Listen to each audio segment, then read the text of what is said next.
If you are listening on Apple Podcasts or Spotify, it would be greatly appreciated if you could give the podcast a 5-star rating. This helps other listeners just like you discover the show. Thank you. Hello, everyone. This is Beyond BJU, Exposing Fundamentalism, and I'm your host, Andrew Pledger. And this is a little bit of a different episode. And this is a special release. I interviewed my friend Ashley Easter to share her journey of being a part of several cults and just different patriarchal fundamentalist movements. And she also comes on to really talk about her organization, Courage 365, and the online peer support groups that she has for survivors. For people listening, I highly, highly recommend you sign up for her online support groups. They're called Courage Clubs. The link is in the description for that, but enjoy this interview.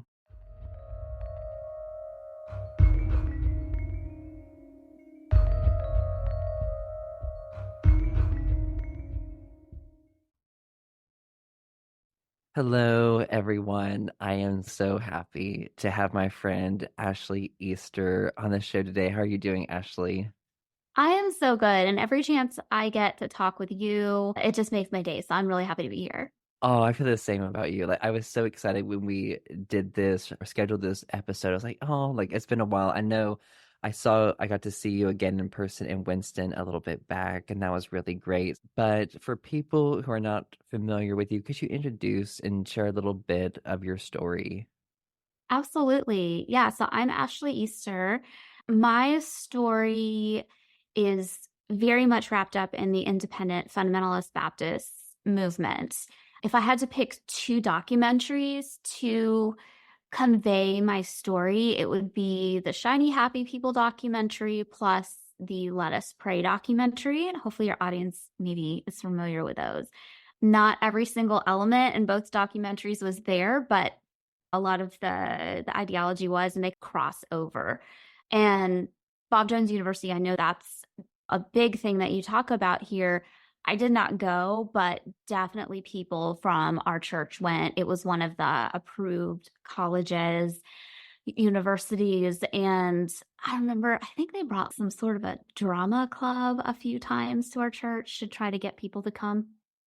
Anyway, so that's the world we were in, very familiar with Bob Jones. And yeah, several people from our church went there.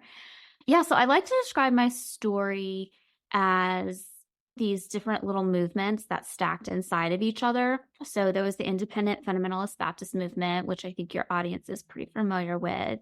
On top of that, I was homeschooled. And I believe that homeschooling can be a good choice for some people.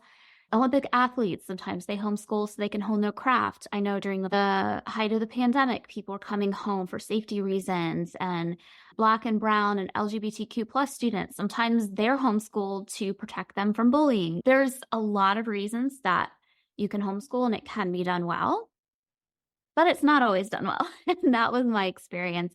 We homeschooled under the religious exemption clause, which was basically like, fuck off to the government. This is a religious thing. If we want to do standardized tests, we can, but we don't have to. We don't report to anybody, that kind of situation. And in my experience, it was used as a tool for isolation. Basically, my only community was the church that I grew up in, and then maybe a couple of other homeschool families in like-minded churches that didn't go to ours, but there really were not any meaningful relationships with people outside of the community. And when I look at the homeschooling movement, I see like this large movement with all these smaller movements inside of it. And one that we were part of is called the patriarchy movement. And yes, the patriarchy movement is so bold as to call itself that. It's about adherence to patriarchy. Men are to have power and control over women in the home, church, and often in society. Women are to get married, submit to their husbands, say yes to sex, have lots of children. And in church contexts, women are not able to have roles of leadership over a man. I remember even growing up, we had a woman choir director at our church, and even though she led the adult choir, one Sunday she turned around and faced like the auditorium and tried to get everybody to stand and to get them to join singing in the choir. People lost their minds that she was like raising up the whole congregation, and yeah, just wild stuff like that. She was always under the authority of a pastor, but that's pretty much as high as you could go as a woman in the church. And it wasn't very high. And then, yeah, lots of strict gender roles in the home. And we often believe that the secular and outside world should operate that way. So, Independent Fundamentalist Baptist, church, homeschooling movement, patriarchy movement. Inside of that was something called the Quiverful movement. And for people not familiar, it's the idea of taking a verse from the book of Psalms out of context and saying, children are like arrows in a mighty man's quiver. Blessed is the man whose quiver is full of them. And for you to be a blessed man, you should have a quiver full of children, aka arrows, so you can shoot them out into the world to sink into different sectors of society, like the home, church, government, media, politics, all the major places. Basically, so you could dominate the world through overpopulation. And there was something called a 200-year plan that a lot of quiverful families tried to follow, which is basically you have 10 kids, those 10 kids have 10 kids, those 10 kids have 10 kids.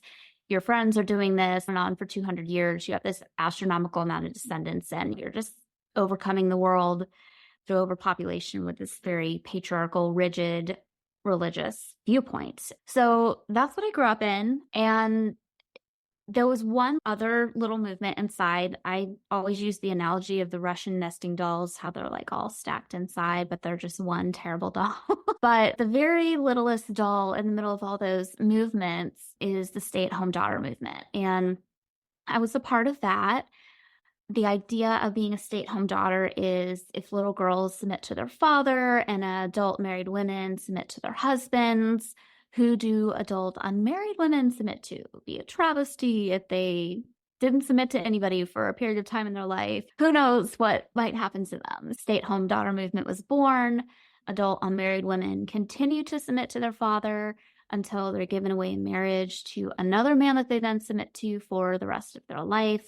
And you pick up the quiverful mantle and start having those babies and homeschooling them and the whole nine. So that's what I grew up in. And I know your audience might be familiar with some, but I don't know if there's any questions that you have, because some of these words, like cults, always have different definitions for things. And so that's a nutshell of the background of my story.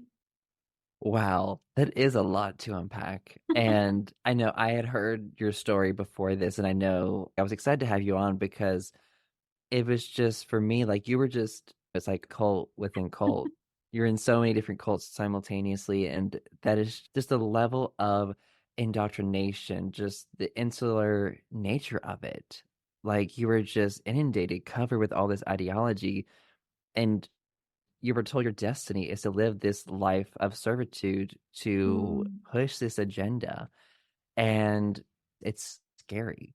And yeah. today I was looking into the Seven Mountain Mandate, which is Hmm. really what you described about they have a specific plan of infiltrating all these different aspects, seven aspects of society and dominating. And they might have different language and different groups, but again, it's like just dominion theology, patriarchal ideology. It's all about power control, dominance at the cost of people's individuality and Mm, freedoms.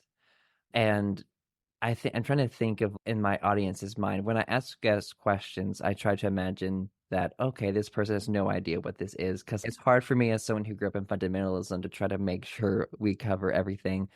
Thankfully, we did an awesome episode with Eric on the independent fundamental Baptist movement, and he did a yes, Eric's fantastic. amazing. We love Eric. We're both friends with Eric, so that's awesome. I'm glad we could all connect. But I'm trying to think, and you did a great job, I think, describing the Quiverful because the Duggars they followed the Quiverful, and they were also Mhm. independent fundamental Baptists, and they were also in the IBLP. Oh my gosh, Yeah. just so many different things. Mhm. But oh my gosh, and about the stay-at-home daughter movement. I don't feel like that's covered enough a lot. I feel like you described it well, but Mhm. I don't know if you want to dig more into what this Sure. being a stay-at-home daughter was like. Yeah, so it's it's really interesting. I think that I've identified maybe three waves within the stay-at-home daughter movement. Like you think about the three different waves of feminism. It's like that. Of course, these ideologies have been around for thousands of years, but as far as it being modern and really emphasized within the Christian homeschooling sector, it started with the Botkin sisters, and their father was big in the homeschooling movement, and they wrote a book called So Much More, and it's a thick ass book. Like, it's very thick. And I think if I remember correctly, even into their 30s, they were still unmarried and submitting to their father. And usually connected with the stay-at-home daughter movement are very strict rules of who you can marry, a lot of parental control there.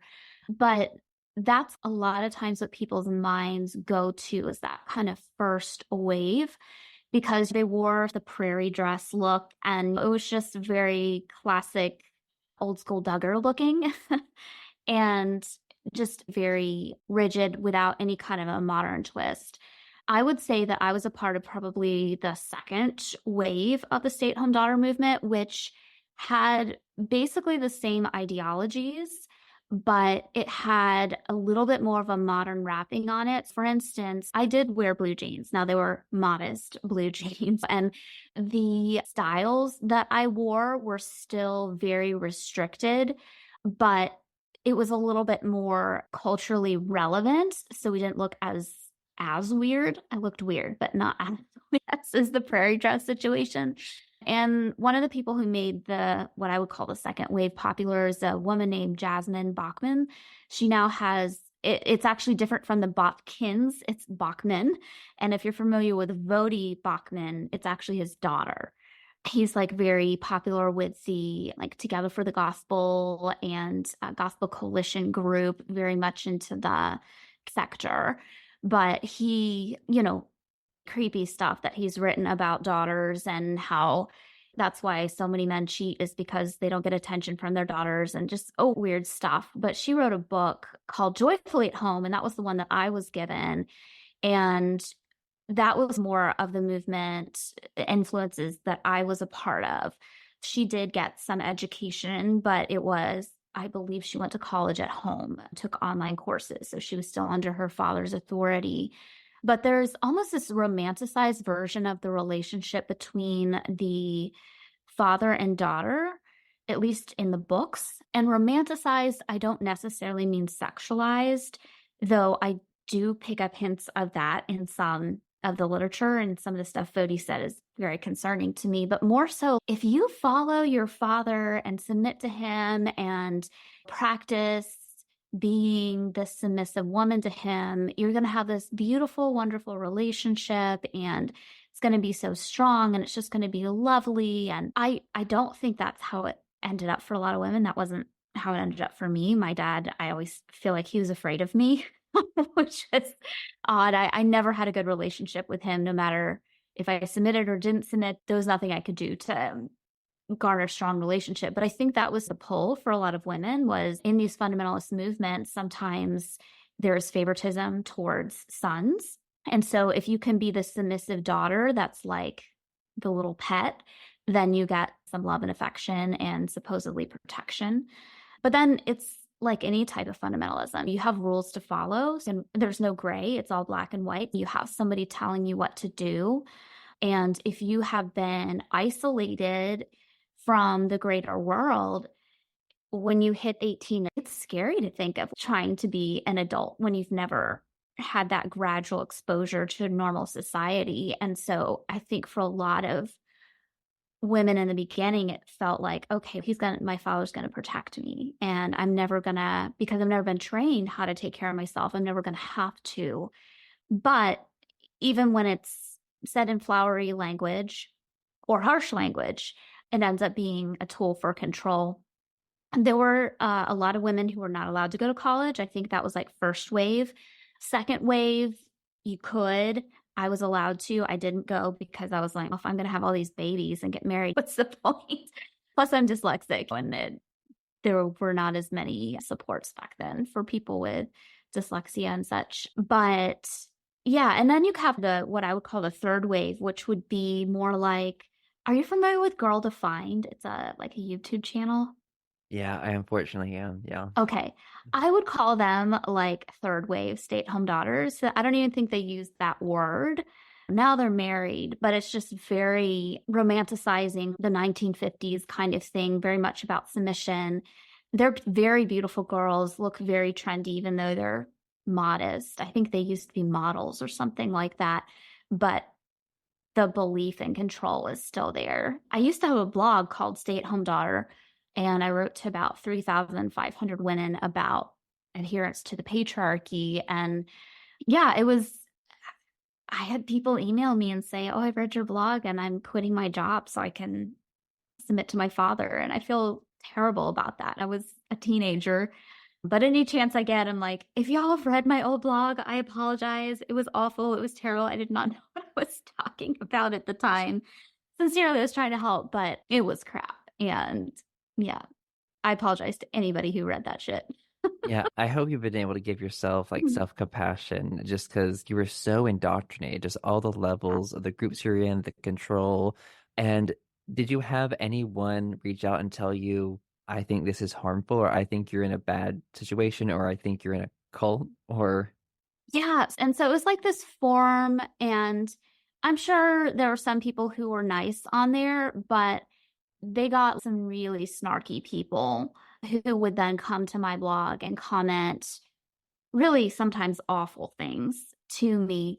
I think some of it was for shock value, but it was very terrifying to me. So anything that they said, not only was it already, I can't believe somebody on the internet is telling me I'm wrong about my faith, but a lot of them were just mean, like commenting on how I looked and dressed. And this is actually funny looking back, but it was very jarring to me. I wrote a whole series about modesty, and my favorite flower has always been orchids.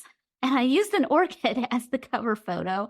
And apparently, orchids look like the female anatomy, which I really wasn't thinking of at all. And so I got all these comments about that, which looking back is hilarious, but that's how like disjointed I was from the world. But the oh, way yeah. they said it, it was not at all like something that would make me want to change my beliefs. It's very shaming. And there was that, and then maybe a few other people. But really, when things changed was after I got out of an abusive courtship relationship, after like all the classic PTSD, all the stuff. About a year or so after that, a woman who briefly visited our church was like, it's not for me. She invited me to a coffee shop where she worked. And while I was there, she introduced me to a guy who was also Christian, but more like mainstream. And he believed in egalitarianism. And so when we met, and I was like, oh, he's interested in theology. I'm interested in theology. Let's chat. And he's, what do you do? And I'm like, I'm a stay-at-home daughter and I write about biblical femininity. And he's like, what? What is this? And I told him about my life and my belief system, and was a little bit surprised that he didn't know what I was talking about because he was a Christian. He kept like asking me questions and giving me these like hypotheticals that I honestly at first it made me irritated, and I felt like he was trying to lead me astray. He found me on social media. He asked me more questions and was just poking at me with these. And I realized that I had to do the homeschool thing, and that is be the good debaters that we are. And I was like, I'm going to have to debate this guy and show him why women submitting to men is the way to go, which total irony, trying to teach a man why women shouldn't teach men. Did not make sense, did not see that at the time. But I knew to be a good debater, I had to research his point of view to know where his weak points were, to just kick the legs out from underneath him and win the debate. But then I started studying biblical equality, egalitarianism, and some feminism, and looking at it from theological, sociological, psychology lens, and just realizing that, oh my God, I've been lied to my entire life. And this is just to control me. And so that was my awakening moment, and it was very scary, and people did not take it well at all. But that was my intellectual realizing that I think this might be a cult, but it wasn't till another year later where I actually like physically escaped because I married my husband. And yeah, those are the two instances I mainly saw people questioning my belief system. Otherwise, I was pretty insulated and isolated from people who would question the beliefs.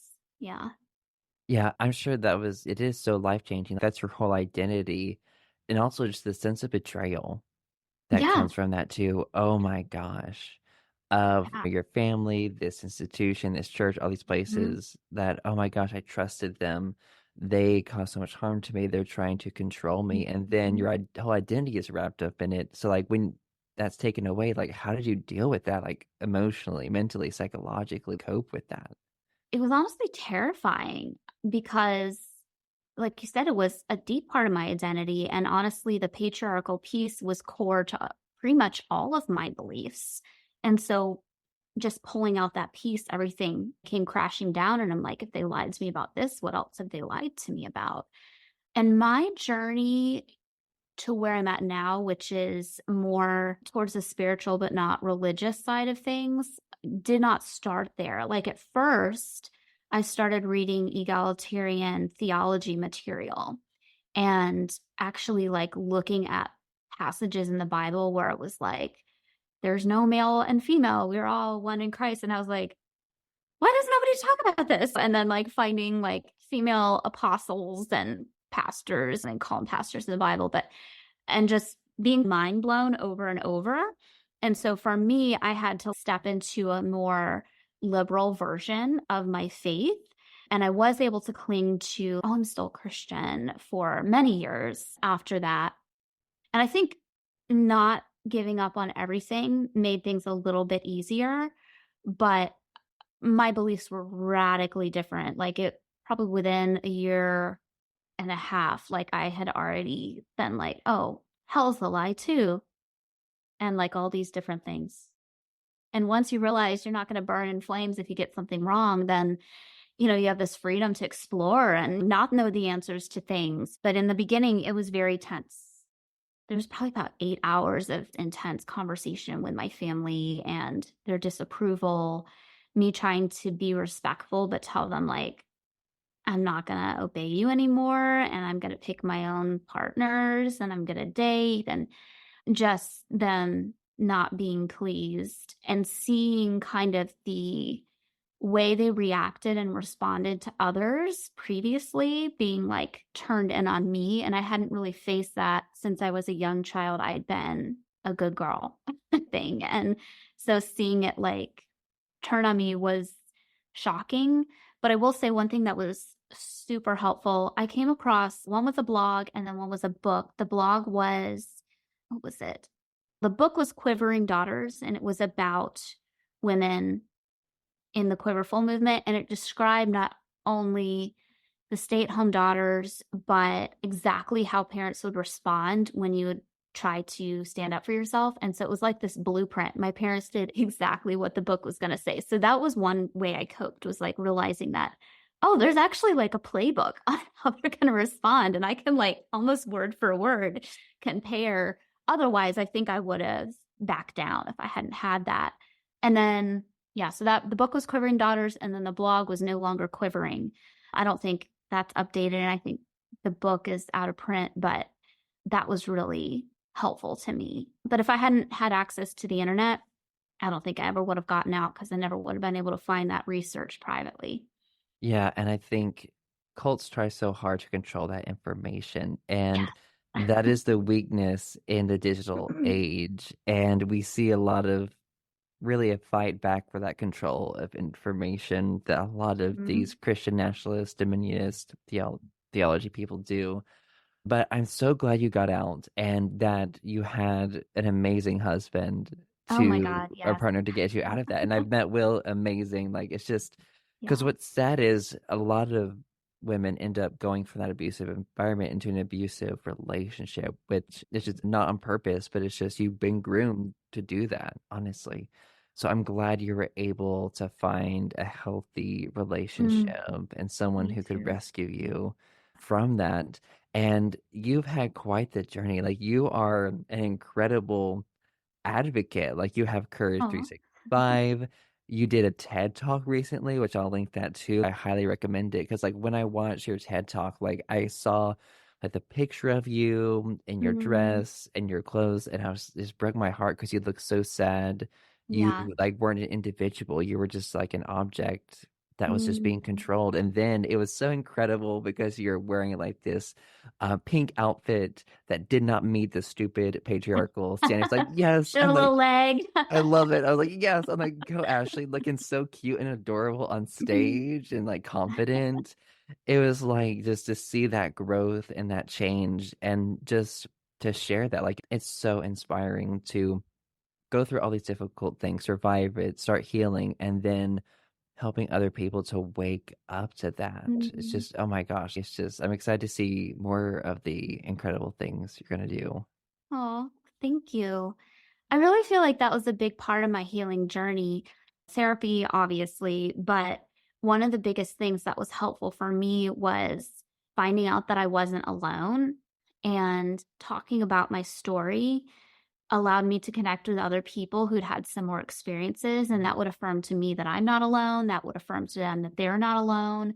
Being able to see the similarities in stories, because honestly, like I mentioned before, there's a Mhm. playbook. There is, there really is. The names are changed, but so much of it is very similar.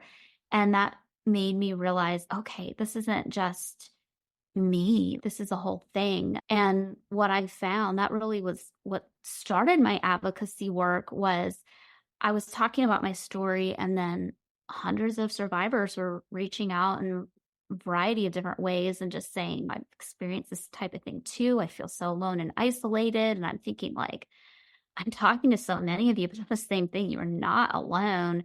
You just haven't met each other. And so 2016, I'm 24 years old, never put on a big event in my life. And my husband and I started the Courage Conference, and we had 120 people in person, 80 people live streaming online. And we just had this event where survivors shared their stories, and we had mental health professionals and legal professionals. And we just talked about abuse and healing. And honestly, I'm not aware of any other conferences that were doing that for people who'd been in the evangelical church, like SNAP, Survivors Network of Those Abused by Priests. That was more for Catholics. But I really didn't see that happening. And so it took off pretty quickly. Every year we had people come, and they were flying from across the country, driving from across the country, even from other countries. We had somebody from Ireland and Canada and I think England, and it was just crazy in a good way. And from there, COVID-19 happened, and we stopped doing an in-person event, and we shifted online and started realizing that we could help so many more people that way. And so before we've been like a project under another nonprofit, but we firmed up our own nonprofit, which is Courage 365. And yeah, ever since we've been offering like on-demand resources to the survivor community. And I can talk more about those later, but that was how it started. And I found that the more I could research ways to help other people, the more it was helping me. And I don't know, I'm not saying that's the journey for everyone, but for me, I just I Yeah. just really found a lot of healing in sharing what I was learning with others. Yeah. Yeah, I feel like our journeys are very similar in that aspect of it. I just say for me, like I've been healing out loud because people have Yes. told me I you need to take time to sit away and I'm like, no, I want to heal out loud. This is Mhm. what I want to Yeah. do. I think for some people, it's not for everyone, but it's part of for Sure. some people that journey of just because, like, when I was expelled into Bob Jones, I started talking immediately. I got kicked out of Bob Jones because I was talking about it. So it was Yes. like, so for me, that was just my journey. I feel like both of us, like, we feel that strong inner calling to that. Like, we couldn't be silent anymore. When you're just silent for Right. so, it just That's what builds I was up. gonna say. Do you feel like I feel like this for me, but I'm wondering for you, like when you're not able to talk about how you really feel when you're not able to think for yourself. And then finally you're able to, it's you've got like a bottle of Coke and the mementos in it and they're like shaking it. And finally you're like, okay, I'm gonna take this top off. And you're like, I have to tell everybody because I can't keep it in anymore. Like I have to be honest and tell the truth. And yeah. Yeah, I would say that's 100% how I felt. And in fundamentalism, you're not allowed to talk about a lot of things, not to unpleasant emotions, things on your life. You're just supposed to be this perfect, happy person, and a lot of toxic family dynamics where you don't discuss Hmm. anything. So it builds up and it wreaks havoc on your body. And it's trauma too. So it's just to start getting that out. It's just and being authentic to yourself. And then you're empowering yourself and then inspiring and empowering others. And once you really start doing that, it starts like a chain reaction, I feel. And I think that's what's so powerful about whether you're doing it on a podcast or it's on a documentary or like YouTube videos. Like someone's going to be inspired and feel that courage to share their story. And Hmm. I love your nonprofit so much. And I was really Hmm. happy last year to really volunteer for the Courage Club, which is the online Yes. support group that you do. So, for a second, could you dig into what Courage 365 does and dig a bit into Courage Clubs? Yeah. So we take the 365 part pretty literally with courage. And so we have these different layers of support that we're always offering. Our big, like, yearly event is the 30 Days of Courage, which happens in October. And we call it an event, but honestly, it's like a full program because we have panel discussions and speakers and support groups and self care challenges. And I was talking to somebody the other day and they were just like, this is a lot of stuff that's offered in like residential healing communities, but it's an online thing that people can access for free. And I love that perspective of it. And so that's our big event of the year. But then year round, that Facebook group, 365 days, is open and people put their stories in there. They ask questions, they troubleshoot. Hey, I'm having this problem with this situation in my healing journey. And other survivors, a lot of times before I can even comment, other survivors are like going in there giving their experience and advice. And so I love that. Then we have a daily Monday through Friday text message list, which honestly, this is one of my favorites. I don't know. All of it's my favorite because with the 30 Days of Courage, we get people who are just like, wow, I didn't even understand what happened to me. I knew something was wrong, but like these panel discussions are giving words and definitions to my experience and then offering like techniques for healing and didn't know. I don't know. I just think language is so important. And courage, we focus on community and education for people who, after they're freed, you're not necessarily free in your mind. You may be physically safe, but it takes a bit. And so there's that. But then our daily text messages, I can't tell you the times people have messaged me saying, I was thinking about taking my life, but because I got these text messages every day, I knew somebody cared about me. And I just got one the other day that they'd set a date and they'd set a time. And they said, then I got this text message that said, depression doesn't last forever. And maybe this is a sign from the universe that I need to hang on a little longer. And I was like, yes, absolutely. And here's some resources, some hotlines, some support groups you can join. But then aside from that, it can be like uplifting, encouraging text messages, tips for healing. And we have 200 people that we send these messages to, over 200 every day. And just the responses we get, it's just, that is honestly one of my favorite things that we do. The Facebook group, the 30 Days of Courage, the text messages, and then what we have launching again, this will be our third year, which it's crazy to say that, but our Courage Clubs. So these are our online peer support groups. And the deadline to sign up is May 31st. And then we have two groups going on, and you can choose either one. Some people go to both, but it is the same curriculum, but there's a different focus based on the facilitator. Basically, you come to a monthly Zoom support group There's a curriculum that we've created to walk you through understanding power dynamics of abuse, healing from trauma, trusting your intuition, how to address and think through the whole purity culture thing. And each month it's a different topic, and our facilitators go through a training. They have background checks. We're very picky about who we choose to be facilitators. Like Andrew was a facilitator last year and did an excellent job.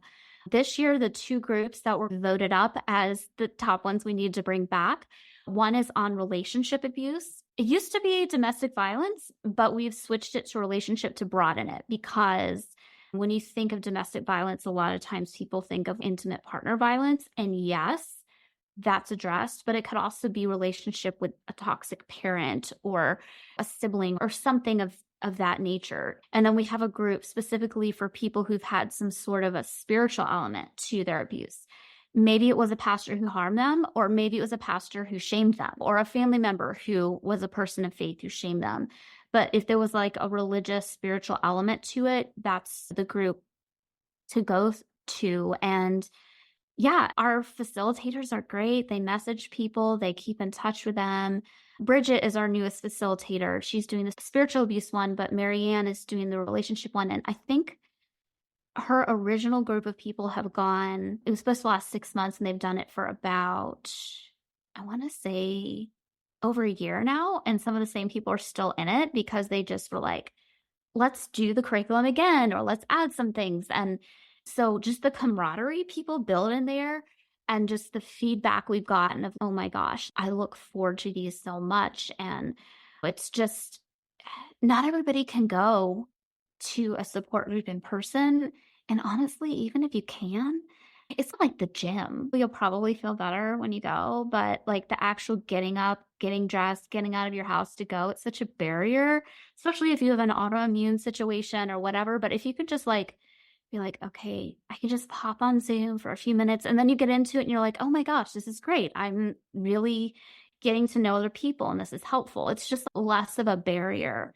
So those are going to be starting June 1st and 2nd. Deadline to register is the 31st. Courage365.org/clubs is going to be so good. And yeah, I just love offering that. And then in addition, we've got free on-demand workshops and workbooks and things people can go through, and back episodes of our podcast and the whole nine. We do holiday gifts for survivors who are disconnected from family, but our whole goal is to help people heal in community and be educated about what happened to them so they can stay safe and make the best choices for their healing as possible. No religious agenda, whatever you decide for yourself, we are cool with.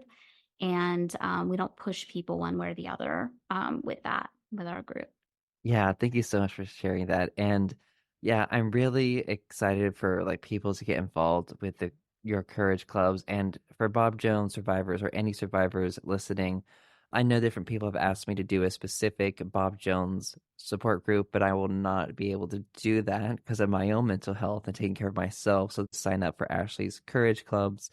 I facilitated an LGBTQ club last year. It was so healing for me, and I really enjoyed it. And Ashley just creates such a safe space with all the different people she has. So the link is in the show notes. Please sign up for one of her courage clubs, or both if you want to.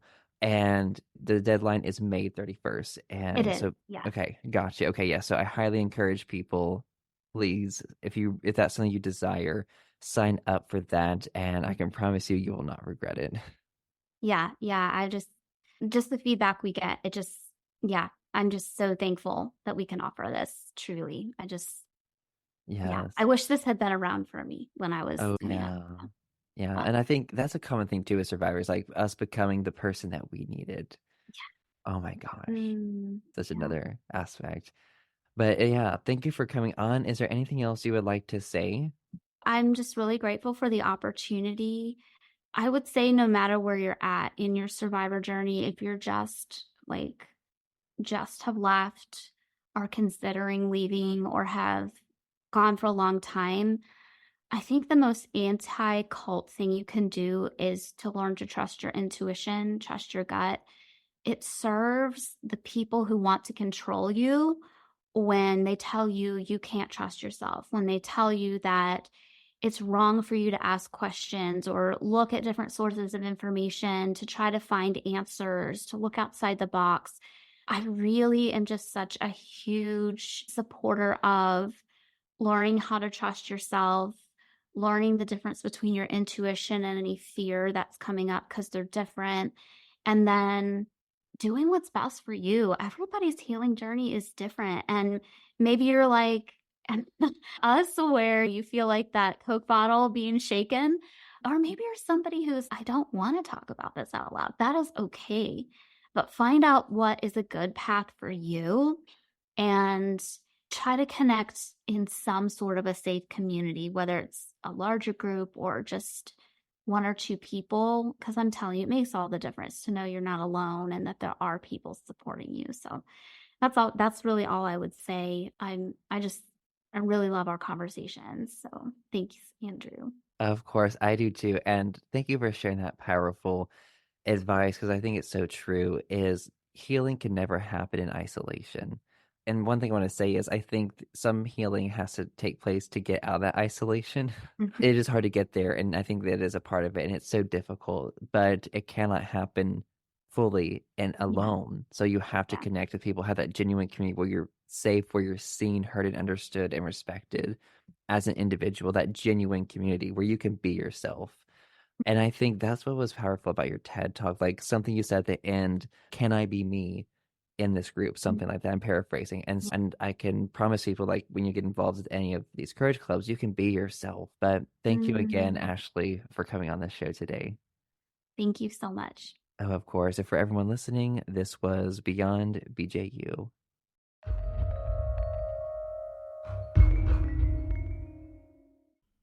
Thank you for listening to this episode of Beyond BJU. If you are listening on Apple Podcast or on Spotify, if you could leave a 5-star rating, this will help other listeners just like you discover the show. Thank you.